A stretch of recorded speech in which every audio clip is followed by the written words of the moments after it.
কখনো চিন্তা করে কি দেখেছো যে তোমরা কত সৌভাগ্যবান? ছোট্ট একটা উদাহরণ দিই, শোনো। সিরিয়া বলে একটা দেশ আছে, নাম শুনেছো সিরিয়া?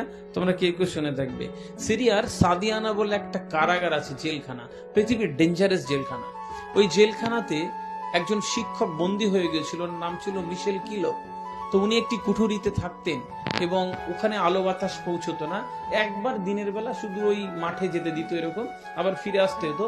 কিছু বন্দীদের সাজা এমন ছিল যে তারা কুঠুরিতেই থাকতো। তো সে যখন ওই মাঠে যেত আর ফিরে আসতো, দেখতো দূরে একটা অন্ধকার কুঠুরিতে একটা বাচ্চা ছেলে ৮-১০ বছরে ওই ওই লোহার রড ধরে প্রতিদিন দাঁড়িয়ে থাকে। তো ওর যাওয়া আসা করতে করতে ওর বড় মায়া হয়। একদিন ওই কুঠুরিতে থেকে ওর প্রহরীকে যে পাহারা দেয় তাকে বলছে যে, বাবা আমাকে একটু ওই কুঠুরিতে যেতে দেবে? ওই ছোট্ট ছেলেটাকে দেখে আমার অনেক মায়া হয়, ওকে একটা গল্প শুনিয়ে আসবো। বলছে না, চাওয়া হবে না। তারপরে প্রতিদিন সন্ধ্যেবেলা যখন ফিরে একবার করে বলে প্রহরীকে, আমাকে একটু যেতে দেবে? ওই ছোট্ট বাচ্চা ছেলে ফ্যাল করে তাকিয়ে থাকে, ওর জন্য আমার মায়া হয়, ওকে একটা গল্প শুনিয়ে আসবো।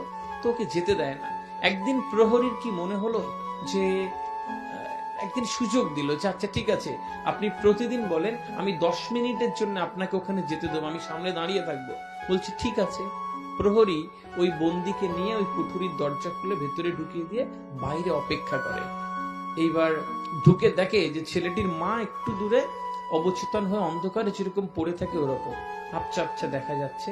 তো ছেলেটার কাছে গিয়ে ওই শিক্ষক একটু গালে হাত বুলিয়ে জিজ্ঞেস করছে, বাবা তোমাকে একটা গল্প শোনাবো আজকে। তো চোখ ছলছল করছে, কেউ কথা বলতে এলো ওর সাথে অনেকদিন পরে। তো মাথা নেড়েছে। তো বলছে, বাবা জানো, একটা কাক ছিল। তো এটা শোনার পরে ছেলেটা বলছে যে স্যার কাক কি? তো লোকটা একটু ধাক্কা খেলো, তারপরে বলছে জানো, ওই কাকটা গাছে বসেছিল। তো ছোট্ট ছেলেটি তখন বলছে গাছ কি? তারপর লোকটা হাউ হাউ করে কাঁদতে কাঁদতে ওই প্রহরীকে বলছে যে তুমি আমাকে আমার কুঠুরিতে দিয়ে দাও আর আমাকে একটু বিষ এনে দাও আজকে রাত্রে। তাকে বিষ দেওয়া হয়নি, কিন্তু কতদিন রাত সে ঘুমাতে পারেনি। যে একটা ছোট্ট ছেলে ৭-৮ বছরে সেই সুযোগ পায়নি জীবনে আকাশ দেখার। কাক কি সে জানে না, গাছ কিরকম হয় সে জানে না। কেন ইমাজিন, আমরা কত সুন্দর একটা জীবন পেয়েছি, আলো বাতাস, বাবা মা, খেতে পারি, পড়তে পারি, স্যারেরা আছে, একটা স্কুলে আসতে পারি। কঙ্গো বলে একটা দেশ আছে জানো, তোমার মতন বয়সের একটি মেয়ে শুধু দুবার খাবে বলে কয়লা খনিতে ঢুকে যায় এবং কোনো কোনো দিন তারা বেরিয়ে আসতে পারে না। কয়লা খনির মুখে ধস চাপা পড়ে তারা মারা যায় পুড়ে ওখানে, শুধু দুইবার খাবে বলে, শুধু দুবার খাবে বলে। এরকম সুন্দর পোশাক পরে বসে থাকা, এরকম সুন্দর স্কুল পাওয়া, টিচার পাওয়া, বাবা মা পাওয়া তাদের কাছে অনেক স্বপ্ন। তারা এত সুযোগ পায়নি জীবনে। ব্রুনাই বলে একটি দেশ আছে পৃথিবীতে, ব্রুনাই।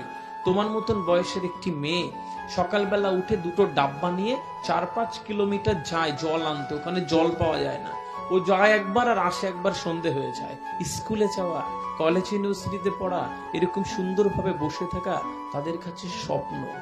তুমি আর আমি এখানে বসে রয়েছি, আর এরকম ছোট্ট একটা ছেলে এখন কলকাতার রাস্তায়, কোনো একজন অনাথ শিশু তাকে একটা অবচেতন করা ইঞ্জেকশন দিয়ে এরকম কোলে ফেলে রেখে কোনো এক মহিলা বা পুরুষ তাকে নিয়ে টাকা তুলছে। বাবা নেই, মা নেই, এত সুন্দর বসতে পারেনি, এত সুন্দর জীবন হয়নি, এত সুন্দর জীবন সে পায়নি। সুতরাং তোমাকে বুঝতে হবে, ছোট্ট একটা জীবন পেয়েছো, হেলায় নষ্ট করো না।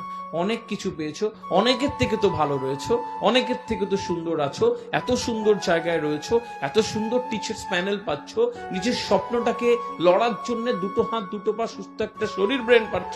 তারপরেও কখনো বলবে না কপাল খারাপ, তারপরেও কখনো বলবে না আমার ভাগ্যে কিছু নেই, তারপরেও কখনো নিজেকে কখনো অভিশাপ দেবে না। ডিয়ার গার্লস, আজকের পর থেকে ছোট্ট ছোট্ট পায়ে চলতে চলতে একটা সুন্দর জীবনের সাক্ষী থাকবার শুভেচ্ছা জানিয়ে গেলাম।